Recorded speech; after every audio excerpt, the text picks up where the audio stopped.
Welcome to my first attempt to discuss gender with the world. I wanted to respond to something that Helen Joyce said on the Nature and Nurture podcast or video. She made an analogy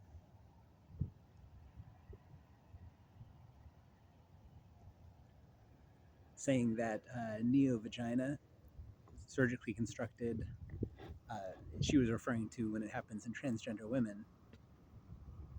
She said it's like having a surgically constructed tongue if a person is born without a tongue, made out of tissue that does not work, does not respond in any way, just a flap of flesh. And it's a, I mean, it's what she was going for. It's a gross analogy, uh, which I bet she wouldn't want to apply to a woman who everyone would agree is a woman who had a surgically constructed vagina due to some condition. But it's not super accurate. Uh, and the reason for this is the tongue she describes has no function, does not work in any way. Um, but the neovagina, it does have function. It often works exactly as desired. Um,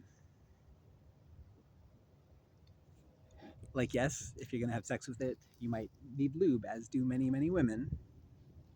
Uh, she said that if you can't tell the difference, you haven't looked close enough and felt close enough to be able to tell whether it's surgically constructed or not, then something is badly wrong. And I'll give her. You have a right. Everyone has a right to their own judgments of how other people should be if they want to believe what they want to believe. Uh, but it's my impression that most, that neovaginas frequently are passable during sex. Like, uh, plenty of born women will describe men losing contact during the act, and they might just continue doing what they're doing uh, in between a woman's sweaty legs without knowing the difference. Because if you look at this one, admittedly old depiction, it shows where in the brain human tactile sensitivity is and how much relative based on size, approximately, very approximately. And the penis is not the most skilled tactile sense organ. Like, obviously it can get very reactive in an erogenous way, like that response. But if you look at this other chart, unfortunate news for those of you who do not have foreskins, but it's comparable in sensitivity to the back of the arm, or the forearm, which is not that sensitive. Excluding the foreskin, which was not really designed to, like, distinguish between tissues so much as rub back and forth over your own anatomy, stimulating yourself to the point of reproduction. Um, so, so one thing that a neovagina does is it passes during sex.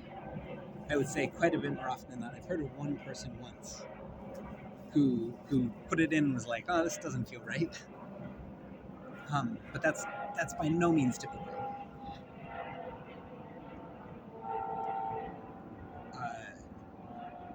Helen mentioned being insensitive or lack of sensitivity, and if we're talking about the surface tissue on the inside of the space, it's anyone who has one knows that the tactile sensitivity, depending on where you are, is very questionable. And it's more or less depending on the woman, and similarly depending on the surgical procedure, the sensitivity will be more or less on the superficial surfaces inside.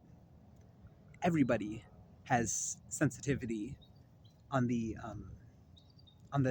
deeper tissues. Sensitivity that can naturally lead to a mutually successful engagement.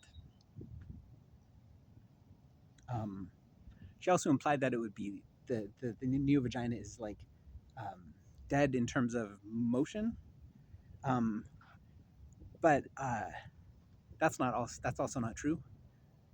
Everybody has a pelvic floor. It's like a big old cushion of muscle, a ball of muscle if it's tightened up, and when this muscle tightens on a male or female type pelvis, uh, any openings will be squeezed, and so this is something that naturally happens. The kegling in rhythmic during climax for every person who has a pelvic floor. Um, Another thing that is relevant is that neovaginas, surgically constructed vaginas, have been shown to undergo mucosalization. Sorry, uh, which is where the tissue type of the epidermis changes to more resemble in its attributes mucosal tissue, like mucous membrane, like what a natal vagina is constructed out of. Um, and this has been shown to happen in surgically constructed vaginas. I don't know that it has been shown to happen in a neovagina in a transgender woman yet, but Helen seems to speak. You seem to speak about a tissue as if it were, once it's something, it can never possibly change. There's, if my nose is in every cell of my nose is in essence a nose cell. But how does my nose know that it's a nose cell? Like how do these cells know? How does my tongue know that it's a tongue cell? Epigenetics, I think, probably cell line characteristics and chemical signals that maintain the message that this is a nose cell and that's a butt cell. And some of those things can change. Certainly, the chemical signals absolutely change, and I'm not sure about whether or not epigenetic features can change over time in the cell lineage when under different environments, but that wouldn't surprise me. Um, and so, for these reasons, the analogy of a tongue, like a neovagina, being like a fully dead flap of tissue, it's um, it's not accurate. It's pretty gross. Like everyone knows that a dead flap of skin where you should be able to talk is and eat and so forth is kind of gross. Unfortunately for everyone who hasn't experienced that in someone they care about. Um, and a better analogy would be, suppose surgeons constructed a tongue that could be used to speak, to articulate, to move around, but suppose it didn't have the coordination to eat or to taste. It'd still be worth doing. Um, and I think people would find it a whole lot less gross, honestly. Uh, I get that this analogy is useful to you partly because people automatically find the analogous thing, like a flap of skin where a tongue should be, gross, but which works for you. That's part of the message you're trying to convey, that a neovagina on a male-born person is wrong and gross, and you feel that way, and I can't fault you for your feelings. Uh,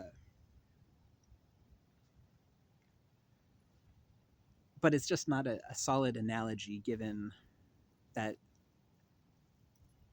they're good for having sex with. They're, a neo tongue may not be great for eating with. A neovagina might not be something you're going to give birth with, but if you can have successful sex and with someone who can't tell and doesn't care to investigate, can't tell the difference, then I think it's just not accurate to say that it's like a dead tongue.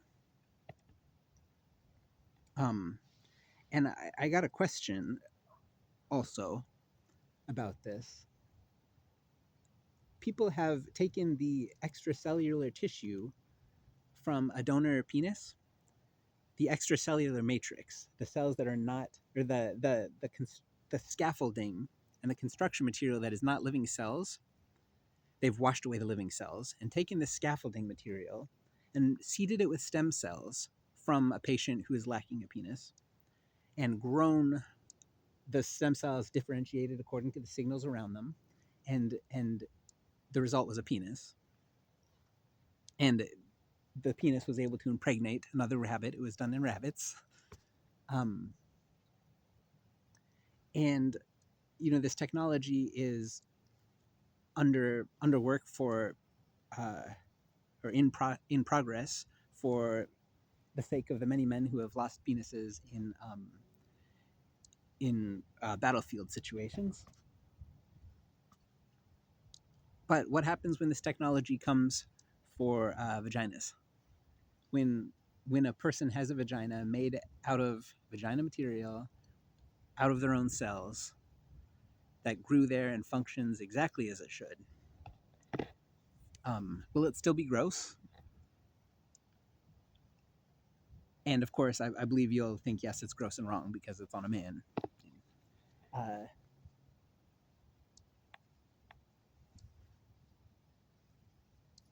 But I don't know. I don't think it's necessarily a great thing to call people's body parts gross.